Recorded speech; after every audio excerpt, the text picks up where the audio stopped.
Sports for Real with Coach Hall. We're down here in sunny Florida. We just evaded another hurricane, Hurricane Idalia. As you can see behind me, this is about the most this area got hit from the hurricane. And pretty much 99% of the hurricanes look just like this. Other than a loss of power, they tend to just fly right by us. So I don't understand how the higher ups can never understand that all this panicky stuff closed the schools down for several days and, you know, emergency funding this and emergency funding that. And then when the hurricane actually gets here, this is what you get. But enough of that. I want to talk about Trey Lance being traded to the Dallas Cowboys. If you recall, Trey Lance, he was I believe the second overall pick of the 2021 draft. The 49ers moved up several spots to take him, gave up 3 first-round picks and then some, only to have the man not get a full chance. The first time he sat on the bench for a year. The second year he came out, played a game in a torrential downpour against the Bears. Then the next week he got hurt. So he really hasn't had a chance to do anything. So after last week being relegated to the 3rd spot behind Sam Darnold of all people, the 49ers have given up on him and sent him to Dallas. And what did Dallas give up for him? A 4th-round pick.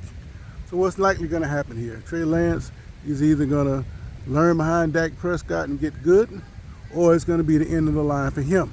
But it also signals a message to Dak Prescott.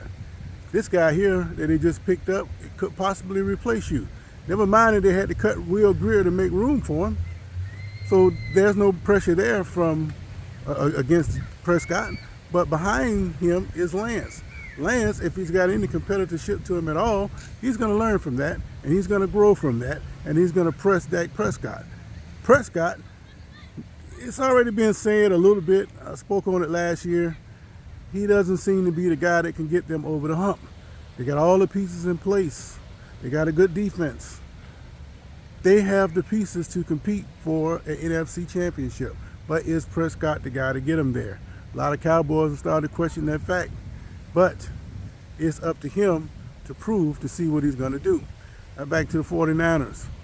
They're going to go with Brock Purdy, you know, the Mr. Irrelevant pick who just came out of nowhere and won the hearts of the 49er fans and took them all the way to the NFC championship game before getting hurt himself. Well, I'm going to tell you why he's been doing so good. He's done well because he did what Garoppolo would not do, and that is consistently throw the ball to George Kittle. Purdy looks for Kittle, he hits Kittle, and it opens everything else up.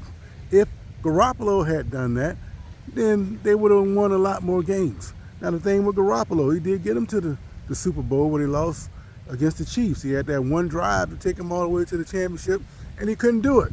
Well, fine. You want to improve the quarterback position, I can understand that. But at that time, he was throwing the ball to Kittle. But once he started going away from Kittle, then it justified everything that the 49er brass was thinking.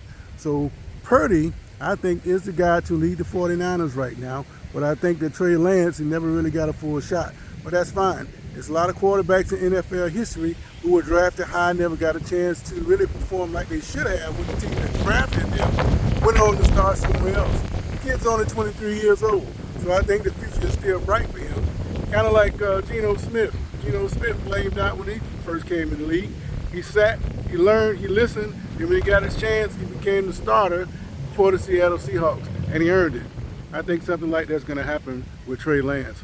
So Dak Prescott, you're on the clock. Sports for Real.